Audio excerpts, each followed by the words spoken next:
entre la médecine humaine et la médecine animale.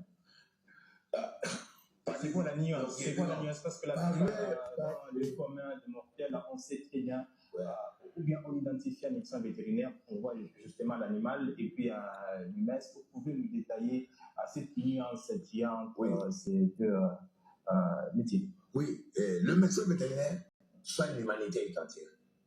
Et le médecin humain soigne l'homme. Et quand on parle de l'humanité, on parle de l'univers. Et sur l'univers, l'homme est compris. C'est l'humanité. Donc, le médecin vétérinaire est le plus humanitaire. Quand je soigne l'animal, automatiquement, je soigne l'homme. C'est un exemple que je donne seulement. Et tu as ton domaine d'élevage. Et voilà qu'il y a une pandémie qui s'installe. Prenons les volailles. Demain après demain, tu es en train de perdre vraiment tes volailles. Est-ce que vas-tu dormir? Tu ne vas pas dormir. Hein? Tu es stressé. Or, le stress, c'est aussi source de problèmes, source de pathologies comme étant les AVC. Alors, quand je viens et que j'ai surmonté les cas en traitant des volailles, je dirais quoi? Ouf, vraiment, je suis soulagé. Vous m'avez vraiment ramené à la vie. Je mourrais déjà pour. Elle dit que non, le médecin vétérinaire soigne l'humanité tout entière et le médecin humain soigne l'homme, soigne les humains. Donc, allez-vous comprendre que le meilleur médecin au monde, c'est le médecin vétérinaire. Donc, c'est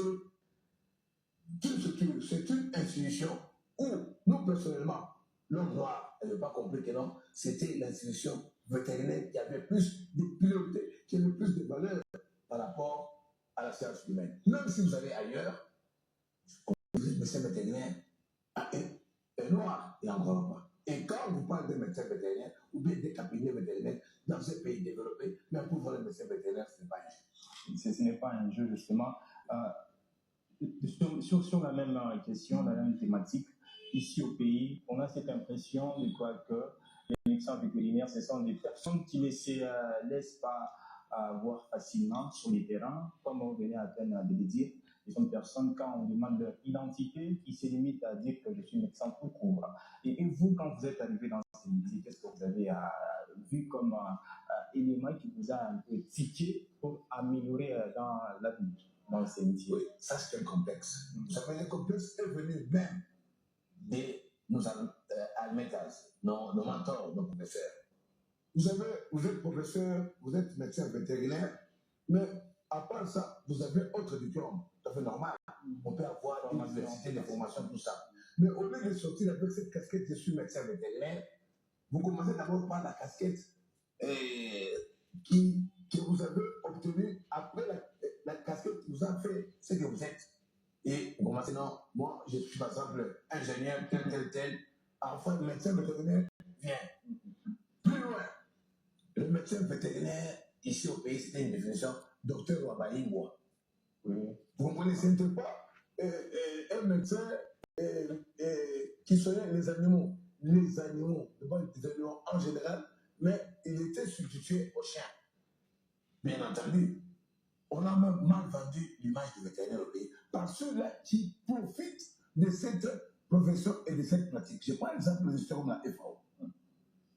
FAO, PAM, tout ça. Et tous ces fermiers qui sont dans nos organisations, ils sont en train de profiter derrière cette structure-là, par des subventions, tout ça. Il lui fallut sous-estimer, montrer qu'il n'y a pas de la valeur. Donc la science vétérinaire n'était qu'un tremplin pour passer vers la science humaine. Maintenant, nous là, avec ce que nous avons appris, ce que nous avons vu, nous sommes essayés de retourner au pays. Parce que les mêmes vétérinaires qui sont ailleurs, ce qu'ils font, c'est nous qui les faisions. Voilà que nous sommes rentrés au pays en fait de promouvoir, de faire la promotion de la pratique de la profession vétérinaire. Et c'est la détermination que nous avons jour et nuit pour prouver que nous avons un défi à relever. Et ce défi de quoi? C'est de démontrer d'abord que, en Afrique centrale, nous sommes parmi les meilleurs, l'un des meilleurs.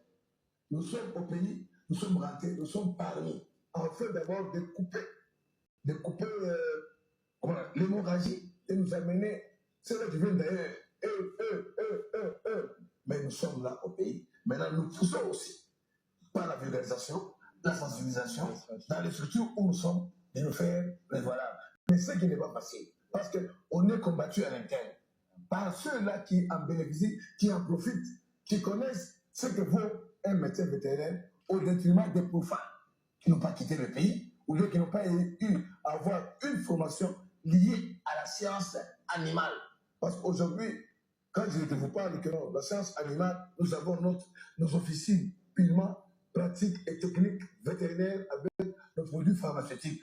Mais quand on substitue la science animale comme étant même le produit humain peut venir à trouver une solution vers les animaux, ce qui est incompatible, une incompatibilité, donc on va quoi. Maintenant, quand on vient avec ça, quand on doit élever ça, quand on doit démontrer ça, et nous sommes posés quelque part, les mentors qui sont ici, nos professeurs, nos aînés, ils sont là maintenant à boutonner. Pourquoi? Nous venons maintenant démontrer une structure pratique et technique, bien entendu, que nous avons appris ailleurs. Mais à la base, nous l'avions déjà, mais sans matériel. Mais le métier, on l'a eu, mélangé avec la pratique.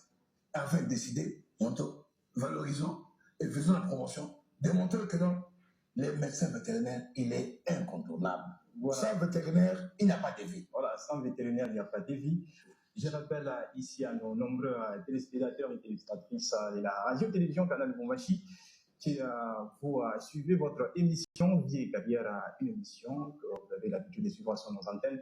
À la radio, nous émettons sur la 97.0, à la télévision sur la 615 UHF et spécialement pour ces tout nouveaux numéros d'ici d'année 2025. Nous avons donc ce privilège de recevoir pour vous un chevronné dans la médecine vétérinaire. Lui, c'est Dr Samuel Béa, dit Dr Wonderful, avec qui nous essayons de détailler sur ce qu'il a ou qu'il fait comme profession. Eh bien, docteur, je reviens à vous. La médecine vétérinaire, dans sa plus brève définition, ici au pays, elle est un peu limitée, où on dit que les médecins vétérinaires, c'est limite à soigner que les animaux. Outre ces attributions, il y a d'autres attributions en rapport avec la médecine vétérinaire ou le médecin vétérinaire. En tout cas, merci. Et j'ai toujours parlé de ma fille Choukani Bingalakapinga. Moi, quand je travaille avec, je lui montre le métier. Et m'avait posé la question, papa, qu'est-ce que c'est qu'un médecin vétérinaire? C'est pas la question. Et surpris, tout court, je l'ai dit, c'est un médecin qui soigne l'homme et l'animal. Afin d'arrêter seulement de couper pour la diction. Parce que l'homme, c'est un animal supérieur, doué de quoi? Doué de conscience. Et l'animal tout court, il est inférieur, il est doué quoi? De l'instinct. Mais, voilà, toutes les structures anatomiques, physiques, tout ce que vous retrouvez chez l'homme, ce que vous retrouvez chez l'animal, même si vous allez sur le plan pharmacologique, géologique, pharmacocinétique, tout ça, vous verrez que ce sont les mêmes